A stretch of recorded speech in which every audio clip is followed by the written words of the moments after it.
নামাজ পড়লে অন্তর প্রশান্ত হয়ে যায়। সুবহানাল্লাহ।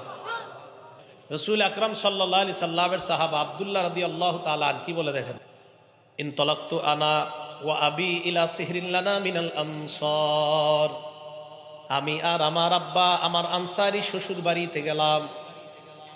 নাউদুহু, আমি আনসারি শ্বশুর বাড়িতে গেলাম অসুস্থ ব্যক্তিকে দেখার জন্য। অসুস্থ ব্যক্তির সামনে আমরা বসা, হাদরাতিস সালাহ, নামাজের সময় হয়ে যায়। যেই মাত্র নামাজের সময় হয়, ওই অসুস্থ ব্যক্তি ঘরের কোনো একজন খাদেমকে ডাক দিয়ে কয়, ইতুনি বিল ওযু, তাড়াতাড়ি আমাকে পানির ব্যবস্থা করে দাও। আমরা তাকে বুঝানোর চেষ্টা করলাম, আপনি এই অবস্থায় একটু ধীরে সুস্থে আস্তে ধীরে পরেও তো নামাজ পড়লে চলবে।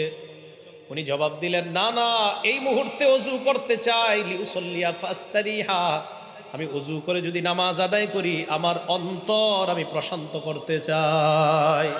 অসুস্থ ব্যক্তি বলতে, ফাইন্নী সামিআতু রাসূলুল্লাহি সাল্লাল্লাহু আলাইহি ওয়াসাল্লাম ইয়াকুল লিবিলাল, আমি আল্লাহর নবীকে হযরত বেলালকে বলতে শুনলাম, নবী বলছে, বেলাল কুম, তুমি দাঁড়াও, ফাকিম, আযান দাও, ফারিহনা বিসসালাত, আজানের পর নামাজের ব্যবস্থা করো, ইকামত দাও, আমাদেরকে নামাজের মাধ্যমে প্রশান্ত হওয়ার ব্যবস্থা করে দাও।